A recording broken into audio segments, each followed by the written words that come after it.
Welcome everyone back to weekly weather updates, and in today's video we have the latest from the live radar, run for the latest UKV, have a look at the precipitation and the temperature over the next 5 days. It is remaining very warm, if not hot in places over the next few days, especially in the east, but further westwards we are seeing the breakdown of that heat through this evening into Monday, with heavy showers, thunderstorms starting to arrive and cooler temperatures as well. It's been very oppressive in some of those northern and western areas over the past 48 hours, but it is quickly subsiding this evening, and we could have quite a thundery next few days. UKV is looking potentially at Tuesday through to Thursday for quite a lot of activity, not only in the north and west, but even further southwards and eastwards eventually when that hot air does get nudged away. Now, as we head into the second half of July, as we'll see from the longer range charts, it is still looking likely to be warm. At the moment, the hotter runs have lost some traction within the Ensemble output, but they're still there. But the most likely outcome, I think, at the moment is warm, still average to above average, but unsettled showers, storms, looking like they are going to occur a lot more into the second half of this month. There are still runs, though, like the GEM operational today, which do keep hot heatwave-like conditions into the second half of the month. I must say, the frequency of those runs is starting to diminish within the model output. So at the moment, I'd say that is on the low end of possibility, but it's not impossible at this stage. So do remember, if you enjoy my videos, to like and subscribe. Now, if you start on the live radar, you can see it's still mostly dry across the British Isles, but a few showers popping up as we do have a bit more in the way of increased cloud today.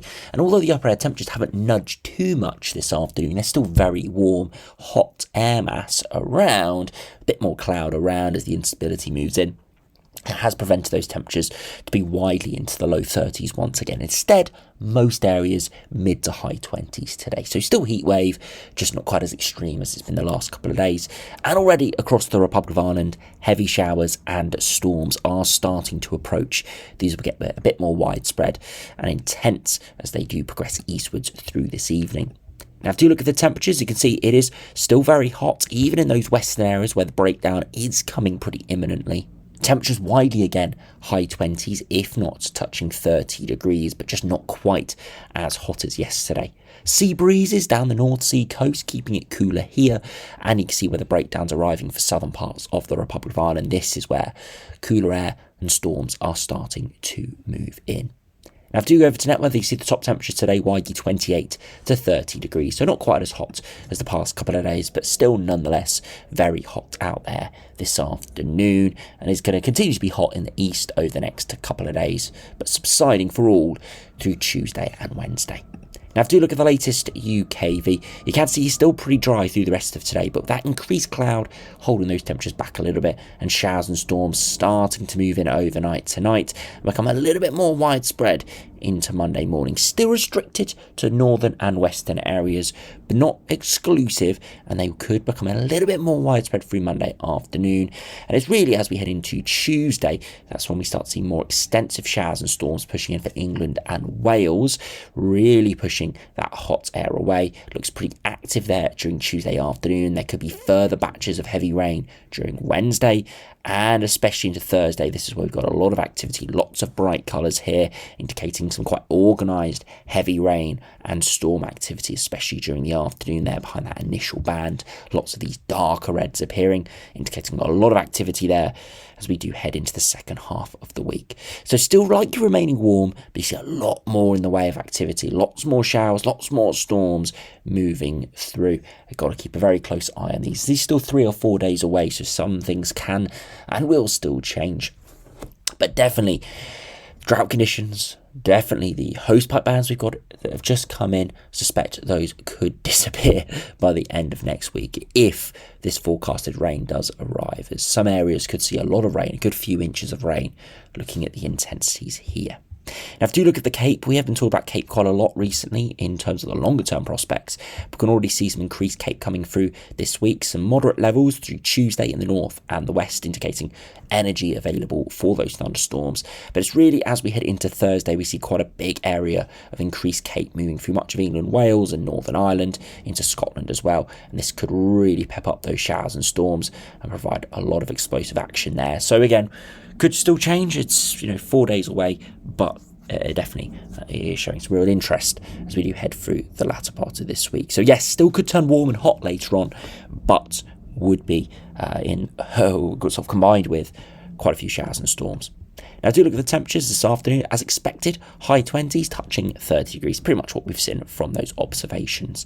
As we head into Monday, still hot in the east, still could touch 30 degrees, but most areas mid to low 20s or even high teens where we have those showers. Into Tuesday, it's a much cooler day for all, 22, 23 degrees at best, and that's as a result of all that cloud and rain moving in and cooler upper air temperatures. But by Wednesday, nudging up in the east, 27 degrees, warm air returning, very much up and down temperatures depending on the precipitation this week. Into Thursday, similar story in places, 26, 27, humid, but again, depending on the showers and the storms, we'd expect a similar activity into Friday. So yes, still could be hot or very warm in places later on next week, but I suspect it's not going to be widespread. We're not going to see wall-to-wall sunshine like we've seen this weekend. It will be very localised, very regional, and could be very hit and miss depending on the storm and shower activity. If that big cumulonimbus cloud is 10 or 20 miles away, you might be basking in 25-degree heat. But those areas under that cloud could see a lot of rain, temperatures 15 degrees, and some thundery activity. So it is going to be very hit and miss, I suspect, this week. So yeah, it's just all about getting lucky. And again, depends on what sort of weather you do want personally. Now, if we look at the longer range, you can see low pressure moving in at the moment, and that's why it's going to be unsettled and some storms around this week. However, later on in the week, we do see high pressure trying to nudge into the southeast, which could, as I said, could result in some drier, hotter weather at times. But low pressure never goes far. And as we head into the final third of the month, it's generally a westerly flow, but it's oscillating between high pressure dominance, low pressure dominance. So nothing too overwhelming at this stage. So keeping it potentially hot, but still low pressure nearby, keeping it unsettled at times.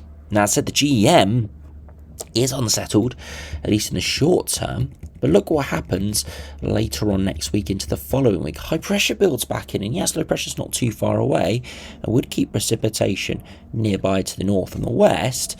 But look across the south and the east, hot conditions, heatwave conditions returning with a far-fetched southerly wind, and we'd be seeing temperatures widely into the mid to high 20s. And I suspect on the 23rd, when that air mass really gets established, because it really is moving in overnight, when that gets established, low to mid 30s would be a possibility. So definitely still chances of that sort of intense heat into the second half of the month, but as to the probability of that has diminished in the past couple of days. And finally, if we check out the latest ECMWF, very similar to the GFS, oscillating between high pressure, low pressure, but definitely quite a lot of low pressure around, meaning precipitation is going to be quite widespread. And even here, a little difference is the wind direction is a bit more of a northwesterly, which means slightly fresher air moving in, and it means that line of heat, that big heat dome that's sat across much of Western and Northern Europe over the past 6 weeks or so, has retreated back to the Mediterranean. So not only are we fresher, but Germany's fresher, France is fresher, even parts of northern Italy are pretty fresh there. Unfortunately, can't see the temperature deviation there, but much of northern and western Europe would be in the blues with those upper air temperatures. Now, we can see that all on the latest ensembles. As I said, it's very warm still at the moment, but dipping below average for a couple of days through sort of Monday, Tuesday, Wednesday, and then returning to above average later on this week. But it is unsettled, so it's going to be warm, humid, but thundery. Not as many very hot runs appearing. Those runs 15 degrees plus have definitely diminished in the last day or so. Still, most are average to above average, but just not as much above average. So that warm, thundery, unsettled pattern is definitely looking like it is the most likely option here.